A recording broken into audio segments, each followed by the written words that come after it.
Hello friends, welcome to my channel the Focus Academy. Myself Shubham Singh. आज हम करने जा रहे हैं क्लास 8 की, जो हमने प्लेलिस्ट कल की स्टार्ट की हुई थी। आज हम करने जा रहे हैं नेक्स्ट 3 क्वेश्चंस, क्योंकि क्वेश्चन नंबर 1 to 5 मैंने कल करवा दिए थे विद देयर बेसिक्स। काफी अच्छी रिस्पॉन्स आ रहा है उसका। बट आज हम करने जा रहे हैं क्वेश्चन नंबर 6, 7 एंड 8। चलिए स्टार्ट करते हैं। पोस्टर तो आप देख ही रहे होंगे। क्या क्वेश्चन है? टॉपिक तो आपको बताया था कल मैंने, rectangle, square, parallelogram, trapezium. Trapezium पे तो हमने सारे क्वेश्चन ही मोस्टली ट्रेपीजियम पे किए थे। उसके साथ साथ हमने कुछ क्वेश्चंस किए थे किसके ऊपर? रोम्बस के ऊपर। रोम्बस का एरिया कैसे निकालना सिखाया था मैंने आपको। रोम्बस होती किस शेप में? Rhombus is in the shape of a किसकी? काइट की शेप में। How to find the area of the rhombus? 1/2 into diagonal 1 into diagonal 2. If the diagonals is not given, so how to find the area of the rhombus? Rhombus की ये भी पहचान है, उसकी सारी साइड्स क्या होती है? इक्वल होती है। तो रोम्बस का एरिया बेस इनटू अल्टीट्यूड या बेस इनटू हाइट करके भी निकाला जा सकता है if the diagonals is not given. चलिए हम क्वेश्चन पढ़ते हैं। According to their question we have to find the area of the rhombus. But in this case क्या कह दिया? अच्छा ठीक है, हमें क्या बोला है? Find the area of a rhombus. Okay, whose side is 5 cm. All the sides of a rhombus are same. It means all the sides is 5 cm. And whose altitude is 4.8. अब अगर मैं यहां तक के क्वेश्चन पढ़ूं, आगे ना जाऊं, बेस और अल्टीट्यूड दी गया है, तो हमें एरिया ऑफ ए रोम्बस कैसे निकाल सकते हैं? बेस इंटू अल्टीट्यूड, क्योंकि हमें यहां पे डायगोनल्स नहीं दिए गए। अच्छा जी, आगे क्या बोलता है? बोलता है अगर वन ऑफ द डायगोनल, उस रोम्बस का एक डायगोनल अगर 8 सेंटीमीटर है, तो अदर डायगोनल क्या होगा? अदर डायगोनल का क्वेश्चन मैंने लास्ट टाइम भी थर्ड क्वेश्चन था शायद, वो जो length of fence of A trapezium shape field is 120 centimetre AB, जो परपेंडिकुलर ड्रॉप हुआ था on the side of AD and BC, जो 15 मीटर आया था, और उसका आंसर शायद 670 पता नहीं कुछ समथिंग आया था, 600 समथिंग। उसमें भी हमने ये क्वेश्चन निकाला था। चलिए देखते हैं।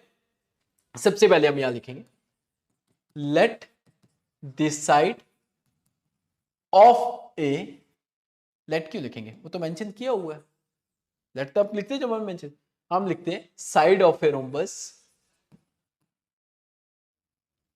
Side of a rhombus is 5 centimetre and whose altitude is कितना? 4.8 सेंटीमीटर। ठीक है, अब एरिया ऑफ ए रोम्बस। सबसे एरिया ऑफ ए रोम्बस क्या होगा? साइड इंटू अल्टीट्यूड या बेस इंटू अल्टीट्यूड, कुछ भी बोल सकते हो, कोई फर्क नहीं पड़ता आपको। ठीक है, क्लियर है? तो अब यहां लिखते हैं हम 5 इंटू, ठीक, 5 4 20 और 0.4 कितना आ जाएगा? 24 सेंटीमीटर। अगर आपको फिर भी नहीं आएगा, आप इसको ब्रेक कर दो। 5 1 5 2 2 4 2 4 2 24 सेंटीमीटर के साइड। ठीक है, यहां बेस इंटू अल्टीट्यूड या साइड इंटू अल्टीट्यूड, क्योंकि साइड ही उसकी बेस होगी, क्योंकि साइड्स क्या होती है? सारी सेम होती है। यहां पे साइड मेंशन किया है, according to their condition you have to write here side into altitude या बेस इंटू अल्टीट्यूड, कोई फर्क नहीं पड़ता। अब हमें क्या बोलना है? इसके बाद हमें ये क्वेश्चन आ गया, find the area of a rhombus which is 24 centimetre square. खत्म हो गया। अब बोलता है if one of the diagonal is, now यहां लिखते हैं one of the diagonal is,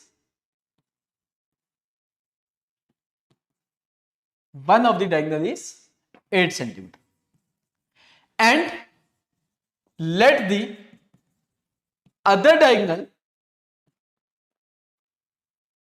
of rhombus,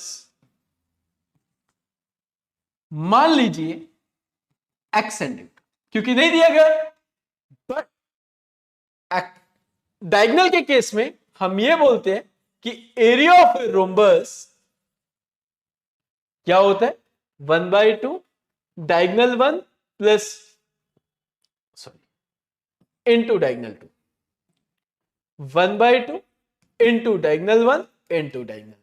ठीक है, अब इसको मान लीजिए D1, जो आपके पास 8 सेंटीमीटर है, और ये आ गया D2, जो आपके पास x सेंटीमीटर, और आपके साथ साथ एरिया ऑफ ए रोम्बस तो आपने फाइंड किया हुआ है which is 24 centimetre. Here you have to write here 24 centimetre.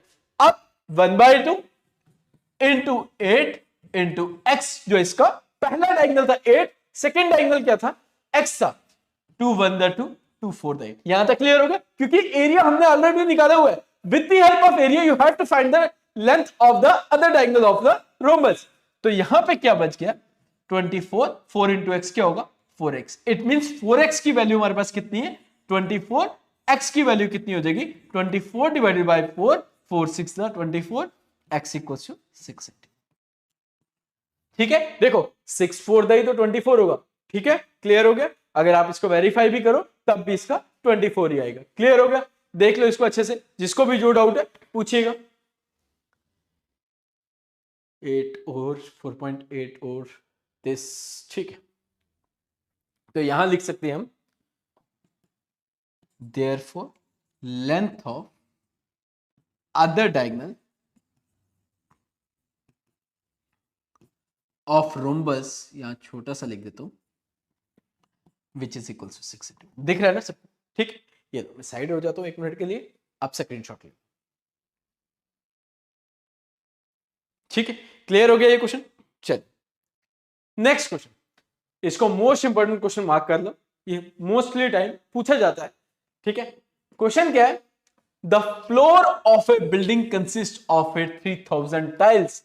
एक बिल्डिंग के फ्लोर है, जैसे जी यहां पे हम खड़े हुए हैं, ये वहां पे भी टाइल ही पड़ी है, जिसमें कितनी टाइल्स लगानी है, तो 3000 टाइल्स लगानी है। First of all you know that क्या टाइल की शेप क्या है और उस किस शेप में है, और जिस भी शेप में होगा उसका एरिया कितना है, area of one tile.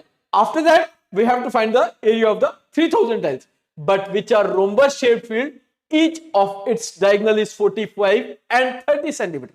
Okay, मतलब आपको रोम्बस के दोनों डायगोनल दिए गए हैं। यहां पे लिख लेते हैं सबसे पहले length of first diagonal of rhombus,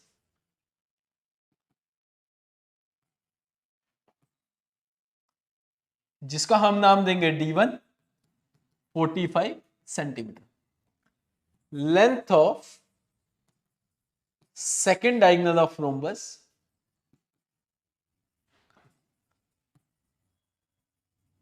जिसका नाम रखेंगे हम D2, जो कितना दिया है 30 से।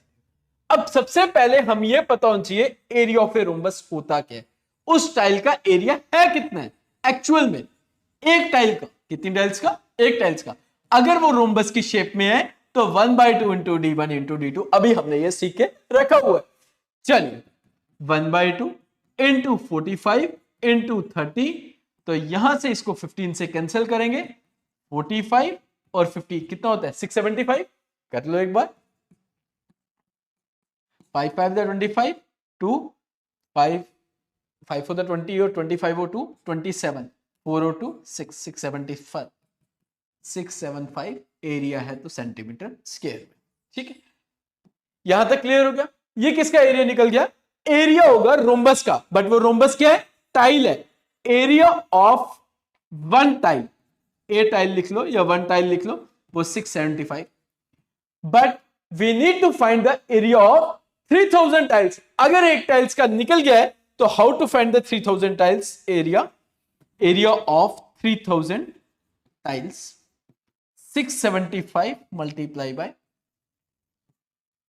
ठीक है 3 0 वैसे रखो, 3 से मल्टीप्लाई कर लो, 3 5 द 15, 3 7 द 21 और 2 22, 3 6 द 18 और, बट ये किस में आएगा 2025 000 सेंटीमीटर स्क्वायर। ठीक है, ये कितना निकाल दिया हमने, एरिया निकाल दिया 3 टाइल्स का। अगर आप इसको सेंटीमीटर को मीटर में कन्वर्ट करोगे, 1 मीटर में 100 सेंटीमीटर होता है, बट अगर आपको मीटर स्क्वायर में करना है तो 100 इंटू 100 मीटर स्क्वायर। यहां पे क्या है सेंटीमीटर स्क्वायर। क्यों किया मैं वो भी बताता हूं, कैसे पता चलेगा वो भी बताता हूं। पहले यहां पे देख लो, 2 0 2 0 कैंसिल, एक और एक कैंसिल, क्या बचा 2025 अपॉन 10, तो यहां पे क्या आ जाएगा 202.5 मीटर स्क्वायर। ठीक है, डिवाइड कर दिया इसको, ये 5 ही है, कैंसिल नहीं किया मैंने, हल्का सा हाथ लग गया। ठीक है, क्लियर हो गया, ये आ गया हमारे पास एरिया। अब हमने क्यों निकाला पहले मैं वो बता, आगे क्या बोलते हैं क्वेश्चन सुनिएगा, find the total cost of polishing the floor. अब फ्लोर को क्या करना है, पॉलिशिंग करना है। अब 1 मीटर स्क्वायर की कॉस्ट जो है, 1 मीटर स्क्वायर की कॉस्ट जो है ₹5 4 है। अब पहले तो हमारे पास जो एरिया था हमने मीटर में कन्वर्ट कर दिया, अब यहां लिखेंगे हम, तो cost of polishing a floor, polishing a floor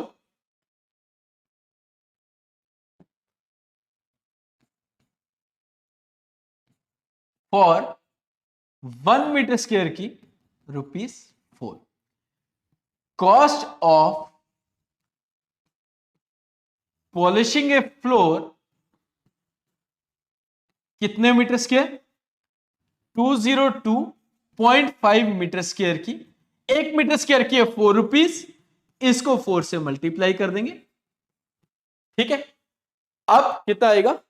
200 को 4 से करोगे तो 202 को अगर 4 से करोगे तो कितना आएगा? 808 और 0.52 मतलब ₹810। आप अपने तरीके से जैसे आपको सुटेबल लगे वैसे मल्टीप्लाई कर दो, कोई परेशानी नहीं, मैं डायरेक्ट इसको ऐसे कर सकता हूं। ठीक है, क्लियर हो गया? कोई परेशानी किसी को? फर्स्ट डायगोनल दिया था, सेकंड डायगोनल दिया था। First of all find the area of the rhombus, after that area of the one tile, it means the area of the rhombus, after that we have to find the area of the 3000 tiles area, and we have to convert centimeter in terms of meter square, and the cost of the polishing for 1 meter square is ₹4, and the cost of the polishing is a floor for 202.5 meter square equals to 4 multiplied by 2.2.5 is equals to 810। ठीक है, clear हो गया? कोई परेशानी किसी को? इसको screenshot ले लो अच्छे से।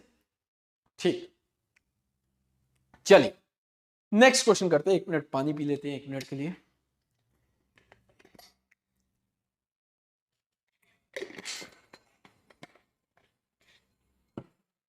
ठीक है, चलिए नेक्स्ट क्वेश्चन क्या है?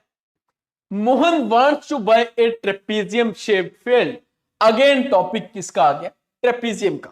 चलिए, ये भी इंपॉर्टेंट क्वेश्चन है, one more important question. Its side along the river, river वाली साइड के along the river is parallel and twice the side along the road। वो दोनों रोड और रिवर पैरेलल होगी, बट रिवर वाली कितनी होगी? जितनी रोड है उससे ट्वाइस होगी। ओके, रोड हमें दिया नहीं गया, लेट अस सपोज कर लो रोड की लेंथ x होगी, तो रिवर की कितनी हो जाएगी? ट्वाइस, मतलब 2 गुना ज्यादा, ट्वाइस ऑफ x। डिस्टेंस कितना है इन दोनों का? इतना दिया है। बोलता है एरिया हमारे पास इतना दिया गया है, और बताइए उस side of along the river की साइड कितनी है? ओके, सबसे पहले हम यहां पे ये लिखेंगे, let the side along the road, along the road वो कितनी है? x मीटर में, तो मीटर में ही रखें। ठीक है, क्लियर हो गया? एंड दिस साइड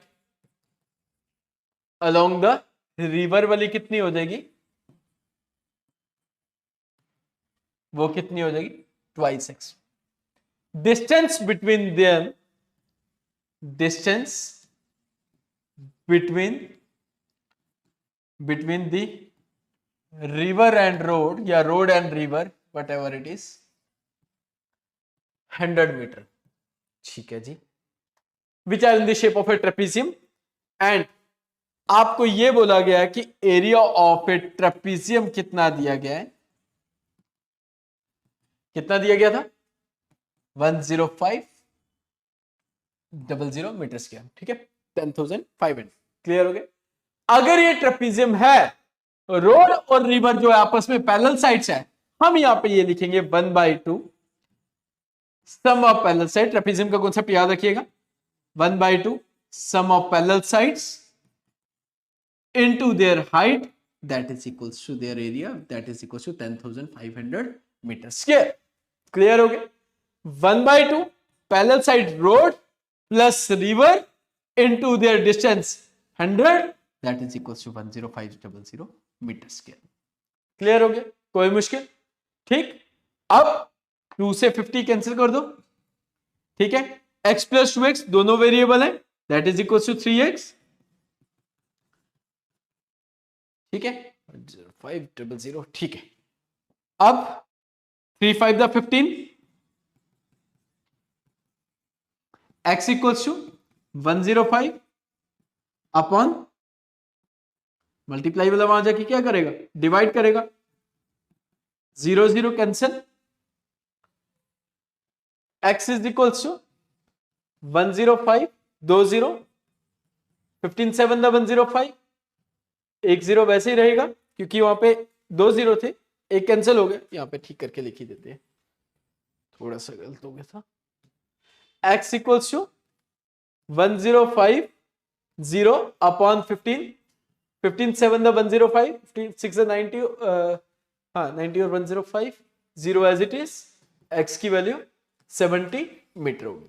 ये किसकी वैल्यू आई, रोड की, बट रोड की नहीं पूछा गया है, but is the side along the river, along the river, जो हमने क्या मानी थी, ट्वाइस ऑफ x, तो x की वैल्यू निकल गई है, इसका डबल कर लो 140 हो गया, इसका मतलब therefore length of the side along the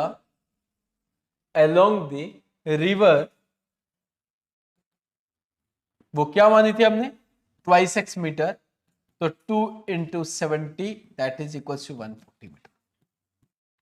ये रहा हमारा 8th क्वेश्चन। 7th और 8th क्वेश्चन जो है ये मोस्ट इंपॉर्टेंट क्वेश्चन है, कोशिश करिएगा इसको ज्यादा से ज्यादा प्रैक्टिस करिए, ठीक है। आज के लिए इतना ही रखते हैं, काफी है, इसको स्क्रीनशॉट ले लो। चलिए नेक्स्ट वीडियो पे आपको नेक्स्ट क्वेश्चंस करवाऊंगा, इसको खत्म कर देंगे नेक्स्ट वीडियो जो भी आएगी, ठीक है। एक एक्सरसाइज में 3 वीडियो सफिशिएंट है, थोड़ा थोड़ा करके करते हैं ताकि आपको अच्छे से समझ आ जाए और ज्यादा से ज्यादा हम इसको वीडियोस बना सके, ठीक है। Okay, thank you so much, I hope you like my video. If you like my video, please please please like share and subscribe.